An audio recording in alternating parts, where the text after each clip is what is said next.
Hello students, आज हम बात करते हैं। हमारा जो टॉपिक था नेक्स्ट, डाइजेस्टिव सिस्टम हम पढ़ रहे थे। डाइजेस्टिव सिस्टम में हमने अब तक पढ़ लिया था एलिमेंट्री कैनाल के बारे में, डाइजेस्टिव ग्लैंड्स के बारे में। अब आज हम बात करते हैं फिजियोलॉजी के बारे में। फिजियोलॉजी से मतलब है कि कैसे जो फ्रॉग है उसकी जो फीडिंग हैबिट है वो कैसी है, कैसे वो फूड को इंजेस्ट करता है, कैसे वो फूड को इंजेस्ट करता है और उसके बाद कैसे वो फूड का डाइजेशन होता है बॉडी के अंदर। जो एलिमेंट्री कैनाल है उसके अंदर कैसे उसका डाइजेशन होता है, ये सारी चीज़ें हम पढ़ेंगे आज।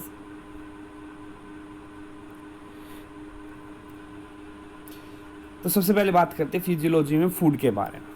फूड फ्रॉग जो कैसा है, फ्रॉग है कार्निवोरस। कार्निवोरस में मेनली जो इसके फूड जो हैं वो है insect, worms, spiders, small size के स्नेल्स, फीसीज और जो छोटे जो फ्रॉग्स होते हैं मेनली उनको ही फीड करता है ये। नेक्स्ट हम बात करते हैं इंजेक्शन के बारे में। इंजेक्शन में ख़ास बात ये है कि जो फ्रॉग है, फ्रॉग वो कंप्लीट इनगल्फ करता है अपने फूड को।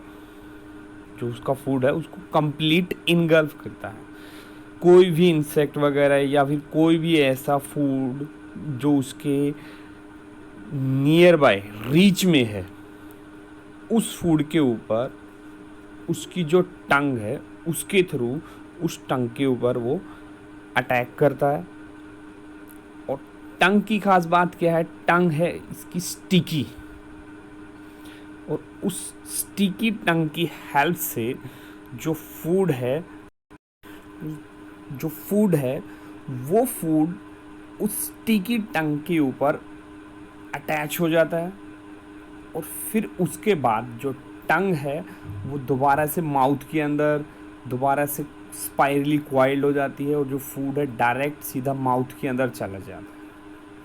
अब टंग के बारे में हमने पहले पढ़ चुके। टंग के बारे में, टंग की खास बात क्या है, टंग है एंटीरियली, जो टंग जो है वो है एंटीरियली फ्री और पोस्टीरियली, एंटीरियली फिक्स्ड है और पोस्टीरियली फ्री है। वो माउथ के अंदर स्पाइरली क्वाइल रहती है। जैसे ही नियर बाय कोई इंसेक्ट मिलता है वो उस इंसेक्ट के ऊपर उस टंग को फेंकती है और टंग के ऊपर जो स्टिकी सब्सटेंस है उसकी हेल्प से जो फूड है उसका वो उस टंग के ऊपर अटैच हो जाता है, अडियर हो जाता है और अडियर होने के बाद वो सीधा माउथ के अंदर चला जाता है। नेक्स्ट हम बात करते हैं जो माउथ के अंदर जो टीथ है। टीथ का काम सिर्फ माउथ के अंदर क्या है, टीथ का काम है माउथ को प्रीहेंसाइल बनाना है। प्रीहेंसाइल से मतलब हमने पढ़ा था पहले भी, प्रीहेंसाइल से मतलब है माउथ को टाइटली क्लोज करके रखना है ताकि जो इंसेक्ट अभी माउथ के अंदर है या कोई भी जो उसका प्रे है जो माउथ के अंदर है अभी, उसको बाहर नहीं निकलने देना है। और ये काम है टीथ का। टीथ का काम कोई चीविंग का नहीं है, ना फूड को मैस्टिकेट करने का है, ये कोई काम नहीं है यहाँ पे टीथ का। टीथ सिर्फ प्रेजेंट होते हैं माउथ को टाइटली क्लोज करने के लिए। माउथ टाइटली क्लोज हुआ उसके बाद जो प्रे है उसको स्वेल कर लिया जाता है पूरा का पूरा, और स्वेल करके उसको डायरेक्ट माउथ से ईसोफेगस के अंदर भेज दिया जाता है। ईसोफेगस के अंदर भेजने के बाद कुछ टाइम तक वो ईसोफेगस के अंदर रहता है प्रे। उसके बाद जो प्रे है वो ईसोफेगस में से निकल के, जो प्रे है वो ईसोफेगस में से मुंह करके स्टमक के अंदर पहुंच जाता है, स्टमक के अंदर। अब नेक्स्ट जो स्टमक जो है, नेक्स्ट जो पार्ट है एलिमेंट्री कैनाल का वो है स्टमक, जहाँ पे फूड अब पहुँच गया है। अब जो स्टमक है उसके अंदर फूड दो तरह से, उसके अंदर जो फूड है वो दो तरह से काम करेगा। फूड के ऊपर दो तरह से काम होगा। एक फूड के ऊपर मैकेनिकल एक्शन होगा, एक फूड के ऊपर केमिकल एक्शन होगा। मैकेनिकल एक्शन से मतलब है जो काम टिथ का था ना, फूड को मैस्टिकेट करने का, फूड को तोड़ने का, अब वो काम स्टमक के अंदर होगा, लेकिन स्टमक के अंदर किसी तरह के टिथ प्रेजेंट नहीं है। स्टमक के अंदर है मस्कुलर मूवमेंट।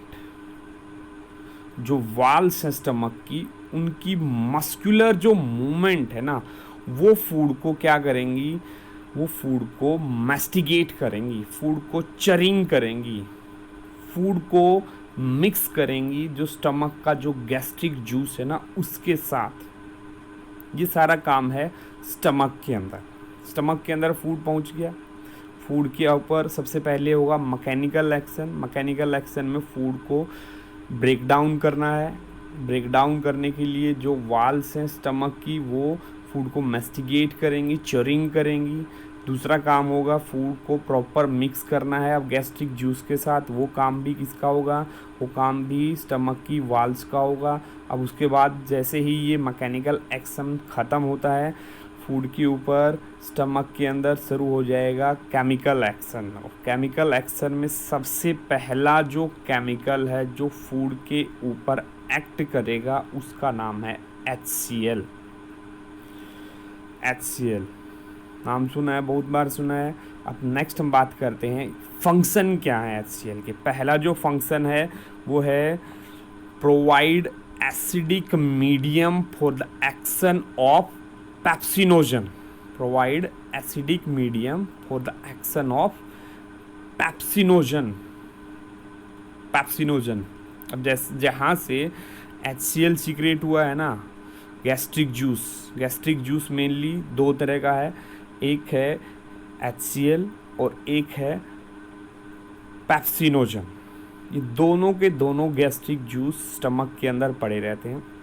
अब सबसे पहला काम होता है गैस्ट्रिक जूस में HCl का। HCl एक एसिडिक मीडियम प्रोवाइड करता है एक्शन के लिए, पेप्सिन के लिए। मतलब जो पेप्सिनोजन है वो गैस्ट्रिक जूस है और वो स्टमक के अंदर पड़ा हुआ है। जैसे ही HCl सीक्रेट होता है, HCl सीक्रेट होने का मतलब होता है कि स्टमक के अंदर फूड आ गया है।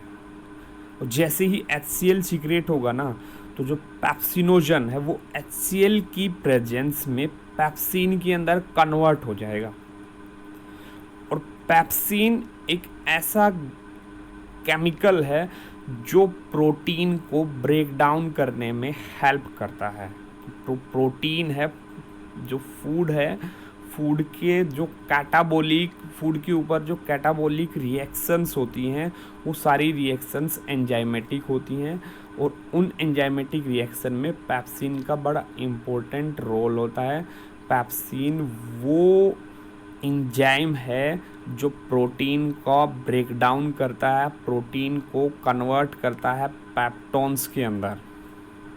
प्रोटीन को कन्वर्ट करता है पेप्टोन्स के अंदर। ठीक है, इतना याद रखना है। प्रोटीन्स को ब्रेक डाउन करने का सबसे पहला जो काम है वो शुरू होता है स्टमक के अंदर। अब नेक्स्ट है दूसरा, उसके बाद प्रोटीन का और ब्रेक डाउन होगा, वो होगा उसके बाद इंटेस्टाइन के अंदर। अब यहाँ पे हमने सिर्फ ये याद रखना है कि प्रोटीन जो था ना फूड के अंदर, जितना भी प्रोटीन था और उसका ब्रेक डाउन स्टार्ट हो गया है। अब वो ब्रेक डाउन स्टार्ट होने के बाद प्रोटीन नहीं रहा, अब वो पेप्टोन्स के अंदर कन्वर्ट हो गया in the presence of pepsin. और पेप्सिन कैसे बना, पेप्सिन बना पेप्सिनोजन से। पेप्सिनोजन से पेप्सिन कैसे बना, वो बना HCl की प्रेजेंस में। अब HCl का दूसरा काम क्या है, दूसरा काम क्या है, kills the bacteria. Acidic medium provide कर रहा है HCl, तो जितने भी बैक्टीरिया जो फूड के अंदर प्रेजेंट होंगे वो सारे के सारे किल हो जाएंगे। तीसरा काम है फूड को सॉफ्ट करना। चौथा काम हमने पढ़ लिया था, activate the pepsinogen to pepsin. अब नेक्स्ट हम बात करते हैं, अब इसके बाद जो फूड है, जो स्टमक के अंदर जो फूड है वो अबाउट 2 से 3 घंटे के लिए वो स्टमक के अंदर ही रहेगा।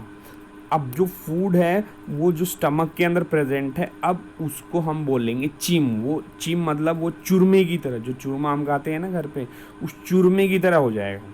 अब वो 2 से 3 घंटे तक वो कहाँ रहेगा, वो स्टमक के अंदर ही पड़ा रहेगा। अब नेक्स्ट है जो एसिडिटी, अब फूड है स्टमक के अंदर ही पड़ा है। अब फूड स्टमक के अंदर ही पड़ा है तो HCl कंटिन्यू सीक्रेट हो रहा है, HCl कंटिन्यू सीक्रेट हो रहा है, तो जो एसिडिटी और जो फ्लूडिटी है ना चीम की, वो इंक्रीज हो रही है, और वो इंक्रीज होगी तो उससे क्या होगा, जो स्टमक के जो स्पिंस्टर थे ना, जो स्टमक को इंटेस्टाइन के साथ जोड़ रहे हैं, वो स्पिंस्टर ओपन हो जाएंगे। किसकी वजह से? ड्यू टू फूड की जो एसिडिटी बढ़ रही है उसकी वजह से, फ्लूडिटी जो बढ़ रही है, एसिडिटी जो बढ़ रही है, उसकी वजह से स्टमक के स्पिंस्टर ओन हो जाएंगे, खुल जाएंगे, और जो पाइलोरिक स्पिंस्टर है वो खुल जाएंगे। अब जो फूड है जो 2 से 3 घंटे तक स्टमक के अंदर ही पड़ा था, अब वो फूड मूव करके कहाँ आ जाएगा? इंटेस्टाइन के अंदर आ जाएगा। अब फूड स्टमक से निकल के इंटेस्टाइन के अंदर आ गया। फूड क्या है? अब चिम है। फूड को क्या बोल रहे हैं हम? चिम है। वो चूरमे की तरह बन गया है, वो एक बॉल की तरह बन गया है।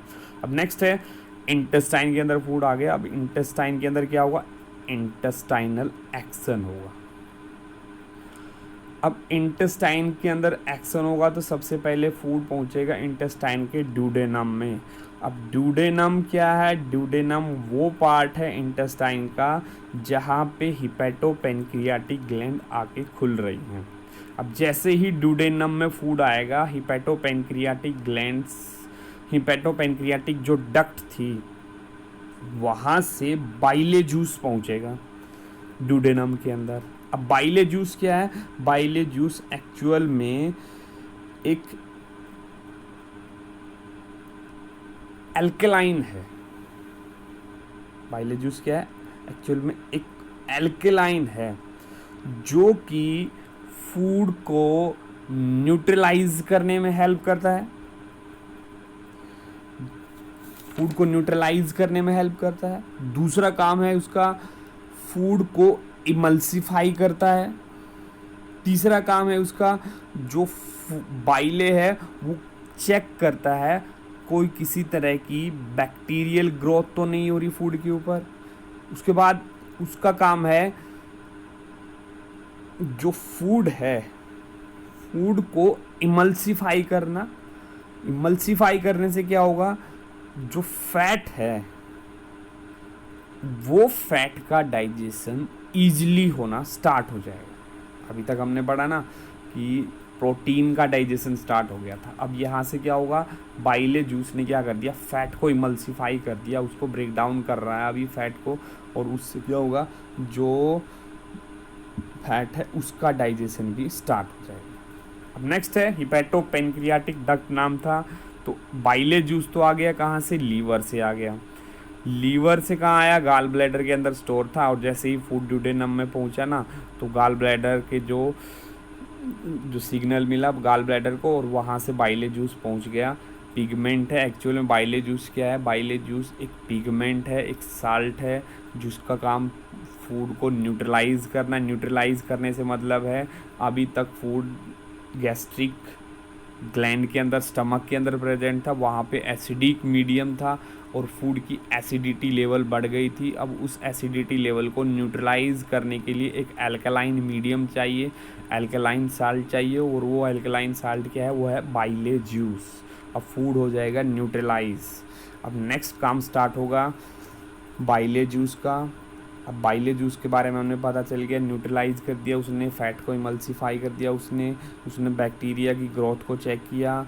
उसके बाद नेक्स्ट है पेनक्रियाटिक जूस। पेनक्रियाटिक जो जूस था, अब नेक्स्ट जो काम होगा वो है पेनक्रियाटिक जूस का। अब जो पेनक्रियाटिक जो जूस है उस एक वाटरी और एल्कलाइनिक फ्लूइड है पेनक्रियाटिक जूस, जिसका मेन सबसे पहला काम है ट्रिप्सिनोजन को सीक्रेट करना। ट्रिप्सिनोजन वो एंजाइम है, एंजाइमेटिक फ्लूइड है जिससे ट्रिप्सिन बनता है। ट्रिप्सिन वो एंजाइमेटिक फ्लूइड है जो प्रोटीन को कैटाबॉलिक करता है, प्रोटीन को ब्रेक डाउन करता है। अभी हमने इससे पहले पढ़ा था पेप्सिनोजन के बारे में। पेप्सिनोजन ने क्या किया था? प्रोटीन को पेप्टोन के अंदर कन्वर्ट कर दिया था, प्रोटीन को पेप्टोन के अंदर कन्वर्ट कर दिया था। अब हम पढ़ेंगे वो जो पेप्टोन था ना, वो पेप्टाइड और अमीनो एसिड के अंदर कन्वर्ट कैसे होगा। उसको कन्वर्ट करने का काम है ट्रिप्सिन का। कन्वर्ट करने का काम किसका है? ट्रिप्सिन का। ट्रिप्सिन एक्चुअल में बनता है ट्रिप्सिनोजन से। ट्रिप्सिनोजन को सीक्रेट करती है पैनक्रियाटिक ग्लैंड, और वो ट्रिप्सिनोजन एंटेरोकाइनेज की प्रेजेंस में, किसकी प्रेजेंस में? एंटेरोकाइनेज की प्रेजेंस में। एंटेरोकाइनेज को सीक्रेट कौन करता है? अब एंटेरोकाइनेज एक्चुअल में एक इंटेस्टाइनल जूस है जिसको इंटेस्टाइनल ग्लैंड सीक्रेट करती हैं। इसको कौन सीक्रेट करता है? इंटेस्टाइनल ग्लैंड सीक्रेट करती है। अब जैसे ही ट्रिप्सिनोजन एंटेरोकाइनेज के कांटेक्ट में आएगा, वो ट्रिप्सिन के अंदर कन्वर्ट हो जाएगा। वो किसके अंदर कन्वर्ट हो जाएगा? ट्रिप्सिन के अंदर कन्वर्ट हो जाएगा। और ट्रिप्सिन जैसे ही प्रोटीन का जो पेप्टोन है उससे कांटेक्ट में आएगा, वो प्रोटीन को क्या कर देगा? ब्रेक डाउन कर देगा। किसके अंदर? पेप्टाइड के अंदर। किसके अंदर? पेप्टाइड या अमीनो एसिड के अंदर। दूसरा काम क्या है पैनक्रियाटिक जूस का? उसके अंदर अमाइलेज प्रेजेंट है। वो अमाइलेज क्या करता है? स्टार्च को ब्रेक डाउन करता है। स्टार्च को कैसे ब्रेक डाउन करेगा? उस स्टार्च को माल्टोज के अंदर कन्वर्ट कर देगा। किसके अंदर कन्वर्ट कर देगा? माल्टोज के अंदर। तीसरा काम क्या है? वो फैट को ब्रेक डाउन करेगा। किसकी प्रेजेंस में? ट्रिप्सिन की प्रेजेंस में। किसके अंदर? ग्लिसरॉल और फैटी एसिड के अंदर। अब नेक्स्ट है एंटेरोकाइनेज का नेक्स्ट है इंटेस्टाइनल जूस। इंटेस्टाइनल जूस में एंटेरोकाइनेज हमने पढ़ लिया। ट्रिप्सिनोजन को ट्रिप्सिन में, इरिप्सिन को hydrolyses peptide into amino acid. Maltase के बारे में हमने पढ़ लिया। लाइपेज के बारे में हम पढ़ लिया। नेक्स्ट हम बात करते हैं एब्जॉर्प्शन के बारे में। एब्जॉर्प्शन जो है वो सारा का सारा कहाँ होता है? स्मॉल इंटेस्टाइन के अंदर होता है। जो सारा का सारा जो एब्जॉर्प्शन है वो कहाँ होगा? स्मॉल इंटेस्टाइन के अंदर होगा। अब स्मॉल इंटेस्टाइन के अंदर खास बात क्या है? स्मॉल इंटेस्टाइन के अंदर जैसे ह्यूमन बींग्स के अंदर माइक्रोविलाई प्रेजेंट होती हैं, वैसी माइक्रोविलाई प्रेजेंट नहीं होती। लेकिन ख़ास बात क्या है? जो फूड का एब्जॉर्प्शन है वो मेनली जो एब्जॉर्प्शन है वो डुडेनम के अंदर होता है। डुडेनम में ख़ास बात क्या है? एक तो ट्रांसवर्स फोल्ड प्रेजेंट है उसके अंदर, लॉन्गिट्यूडनल फोल्ड्स प्रेजेंट है इलियम के अंदर, और एक ब्लड कैपिलरीज का एक बड़ा सा नेटवर्क प्रेजेंट है जो डायरेक्ट एब्जॉर्प्शन करता है फूड का स्मॉल इंटेस्टाइन से। एक्चुअल जो मैकेनिज्म है वो अभी तक अननोन है, उसके बारे में नहीं पता, लेकिन ये ज़रूर है कि फूड का एब्जॉर्प्शन डुडेनम और इलियम से ही होता है, और वो डायरेक्ट होता है ब्लड कैपिलरीज के थ्रू। उसके बाद जो अनडाइजेस्टेड वेस्ट है वो अनडाइजेस्टेड जो वेस्ट है वो जाके रेक्टम के अंदर स्टोर हो जाता है, वहाँ से वाटर को एब्जॉर्ब कर लिया जाता है। उसके बाद जो भी फीकल मैटर बनता है वो फीकल मैटर क्लोएका के अंदर चला जाता है, और वो क्लोएकल अपर्चर से बॉडी से बाहर रिमूव हो जाता है। ये था डाइजेस्टिव सिस्टम के बारे में। डाइजेस्टिव सिस्टम बड़ा इंपॉर्टेंट टॉपिक है एग्जाम पॉइंट ऑफ व्यू से। नेक्स्ट हम बात करते हैं रेस्पिरेटरी सिस्टम के बारे में। नेक्स्ट लेक्चर में।